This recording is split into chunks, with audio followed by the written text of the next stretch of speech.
Web3 space में Star Trek की एंट्री। कॉइनबेस सीईओ ब्रायन आर्मस्ट्रॉन्ग ने किया एसईसी पर केस। दिल्ली हाई कोर्ट ने रिजेक्ट की रेडियो की याचिका।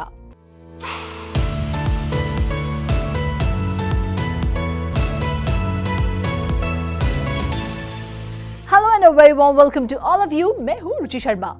स्पेस से लेकर कोर्ट केस तक और आर्ट ऑक्शन हाउस से लेकर पहली एनएफटी फिल्म तक, एनएफटी से जुड़े हर दिलचस्प पहलू पर मजेदार खबरें लेकर हाजिर हूं मैं।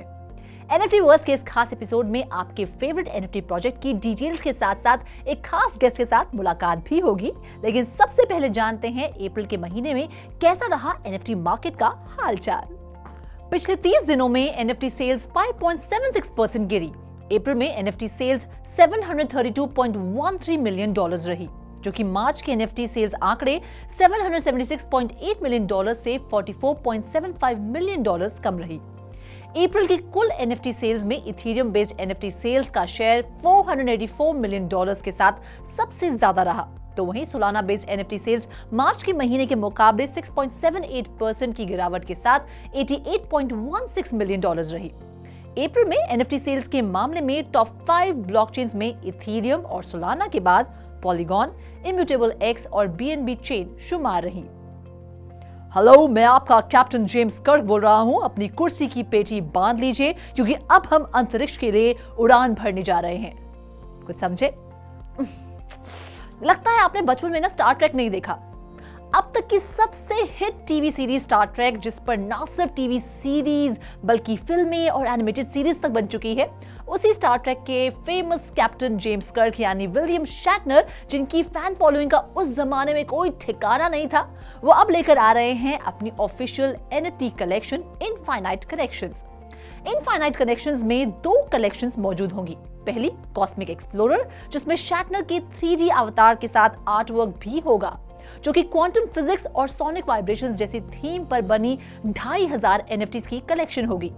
कलेक्शन के हर पीस को खुद शैटनर साइन करेंगे, साथ ही उस पर उनके कैरेक्टर से जुड़ा एक कोट भी छपा होगा। इन एनएफटी से पहले 2020 में वैक्स ब्लॉकचेन पर लॉन्च हुए शैटनर के 1,25,000 ट्रेडिंग कार्ड्स देखते ही देखते सोल्ड आउट हो गए थे। आपको जानकर हैरानी होगी कि इनमें से एक उनके दांत का एक्सरे भी था। भाई क्या बात है।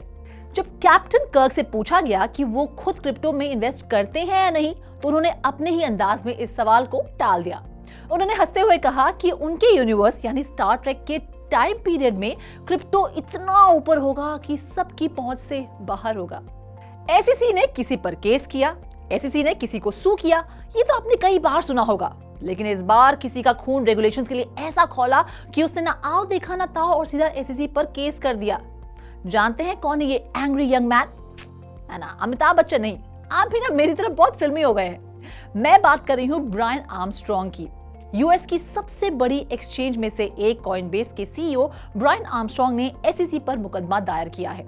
क्रिप्टो कम्युनिटी काफी लंबे समय से रेगुलेशन की राह देख रही है और clear and reasonable crypto policy चाहती है। रेगुलेशंस को लेकर पिटीशन पिछले साल जुलाई में दाखिल भी किया गया था, लेकिन तकरीबन 1 साल के बाद भी इस पर कोई जवाब न आने पर ब्रायन ने क्लियर रेगुलेशंस की मांग करते हुए सीधा एसईसी पर लॉ सूट दायर कर दिया है।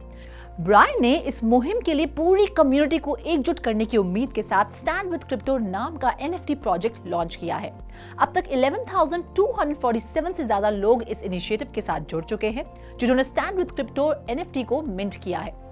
वैसे आपको बता दें कि stand for crypto NFTs open mint NFT holding है, जिसके लिए ना तो पैसे खर्च करने की जरूरत है और ना ही इसकी कोई वैल्यू है कि आप इसे बेच सके।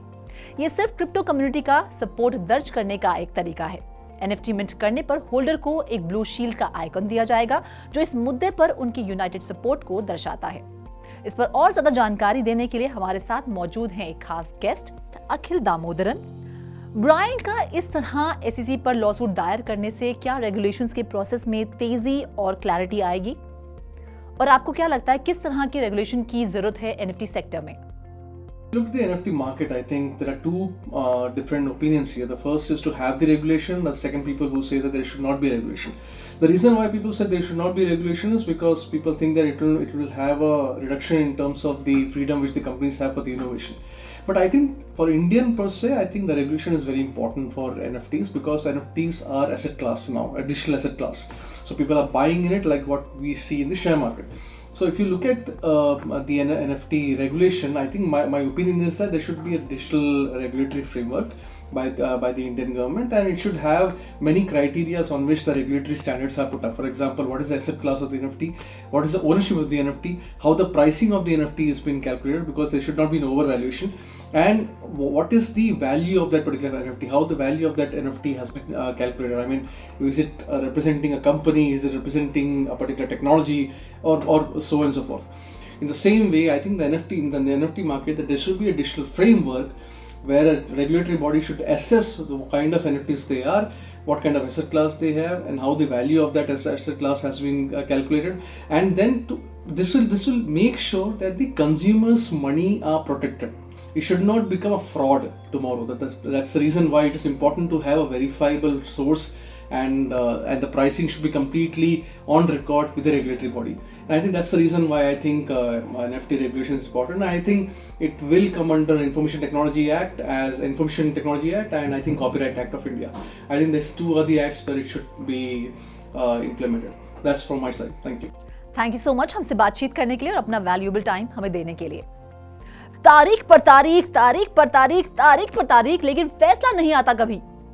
जरूरी नहीं है कि हर बार फिल्मी अदालतों जैसा ही आउटकम हो। कभी कभी तारीख भी मिल जाती है और फैसला भी हो जाता है, लेकिन फिर चाहे वो आपके हक में हो या ना हो, जैसा कि रेडियो के साथ हुआ। रेडियो ने मोबाइल प्रीमियर लीग बैक्ड वेब3 प्लेटफॉर्म स्ट्राइकर पर केस दायर किया, ये मांग करते हुए कि स्ट्राइकर को पूरी तरह ब्लॉक किया जाए उन क्रिकेटर्स की एनएफटीज इस्तेमाल करने से जिनके एक्सक्लूसिव राइट्स रेडियो के पास है। लेकिन रेडियो के हाथ लगी सिर्फ और सिर्फ मायूसी, क्योंकि कोर्ट ने रेडियो की इस पिटीशन को खारिज कर दिया, ये कहते हुए कि प्लेयर्स की जो भी इंफॉर्मेशन पब्लिकली मौजूद है उसे इस्तेमाल करने से किसी को रोका नहीं जा सकता, और प्लेयर की रियल वर्ल्ड मैच परफॉर्मेंस का जो डेटा स्ट्राइकर इस्तेमाल कर रहा है वो पब्लिक डोमेन में फ्रीली अवेलेबल है। दिल्ली हाई कोर्ट का ये भी कहना था कि ऐसा नहीं है कि स्ट्राइकर इन क्रिकेटर्स की ऐसी किसी पर्सनल इंफॉर्मेशन जैसे कि हाइट, वेट एटसेट्रा जो कि पब्लिक डोमेन में ना हो वो यूज कर रहा है। जो इन्फॉर्मेशन पब्लिक डोमेन में अवेलेबल है उसे कोई संस्था ओन नहीं करती, यहाँ तक कि खुद प्लेयर्स भी नहीं। ऐसे में इस तरह की इंफॉर्मेशन का एक्सक्लूसिव लाइसेंस प्लेयर्स किसी थर्ड पार्टी को नहीं दे सकते। रेडियो के मुताबिक उसने पिछले एक साल में इन लाइसेंसेस और ऑथराइजेशंस पर 148.32 करोड़ रुपीस खर्चे हैं। रेडियो की इस प्ली में उनका साथ दे रहे हैं हर्षल पटेल, शिवम दुबे और उमरान मलिक भी। खैर, सोचा था क्या हो गया। डिजिटल आर्टिस्ट के लिए अच्छी खबर, आर्ट ऑक्शन हाउस सदबी जल्द लॉन्च करेगा ऑन चेन मार्केटप्लेस जहां आर्टिस्ट को मिलेगी मनचाही रॉयल्टी भी। लग्जरी ऑक्शन हाउस सदबीज बहुत जल्द ऑन चेन मार्केटप्लेस लॉन्च करने जा रहा है, जहां digital art collectors secondary NFTs खरीद सकेंगे। बाकी मार्केटप्लेसेस के मुकाबले सदबी मार्केटप्लेस इस लिहाज से अलग होगी कि यहां सदबी स्पेशलिस्ट चंद लीडिंग आर्टिस्ट को खुद हैंड पिक करेंगे। सदबीज के मेटावर्स प्लेटफॉर्म पर सारी एनएफटी सेल स्मार्ट कॉन्ट्रैक्ट के जरिए होती है और डिजिटल आर्ट कलेक्टर्स इसके लिए ईथर या मैटिक में पेमेंट कर सकते हैं। इतना ही नहीं, सदबीज स्मार्ट कॉन्ट्रैक्ट के जरिए आर्टिस्ट रॉयल्टीज को भी ऑनर करेगा। आर्टिस्ट जो रॉयल्टी रेट सिलेक्ट करेंगे उन्हें उसी के मुताबिक ऑटोमेटिकली रॉयल्टी पे की जाएगी। सदबीज जल्द 13 प्रोमिनेंट डिजिटल आर्टिस्ट के वर्क को फीचर करेगा, जिनमें pseudonymous artist X Copy, Claire Silver, Tyler Hobbs और हैकटाओ के नाम शामिल हैं। फटा पोस्टर निकला हीरो। पैंडेमिक में किसी ने खाना बनाना सीखा तो किसी ने सैनिटाइजर्स, मास्क एक्सेट्रा का बिजनेस शुरू किया, तो वहीं मेटावर्स ने उस टाइम का सदुपयोग करते हुए पहली फुल लेंथ एनएफटी मूवी तैयार की। भाई इसे कहते हैं डेडिकेशन और क्रिएटिविटी। मेटावर्स डेवलपमेंट प्लेटफॉर्म मेटावर्क ने ओपस वन पिक्चर्स के साथ Anthony Hopkins starrer film zero contact के इंटरनेशनल राइट्स बेचने की डील की है। कोविड-19 पैंडेमिक के दौरान शूट की गई ये मूवी पहली फुल लेंथ एनएफटी मूवी है। जुलाई 2021 में ब्लॉकचेन मूवी स्ट्रीमिंग सर्विस व्यूल पर ये मूवी एनएफटी के तौर पर एक्सक्लूसिवली प्रीमियर की गई थी। पिछले साल academy award winner actor Anthony Hopkins ने एक एनएफटी रिलीज की जो महज 7 मिनटों में सोल्ड आउट हो गई थी। क्रिप्टो विंटर के बावजूद हॉपकिंस की इटर्नल कलेक्शन ने ओपनसी पर फास्टेस्ट सेल आउट दर्ज किया। Well that's all in this episode of NFT verse. वक्त आ गया है आपसे विदा लेने का, लेकिन NFT की दुनिया से ऐसे ही और मजेदार खबरें मैं रुचि शर्मा आपके लिए हर हफ्ते लाती रहूंगी। Till then do like, share and subscribe to 3.0 TV and have a great day.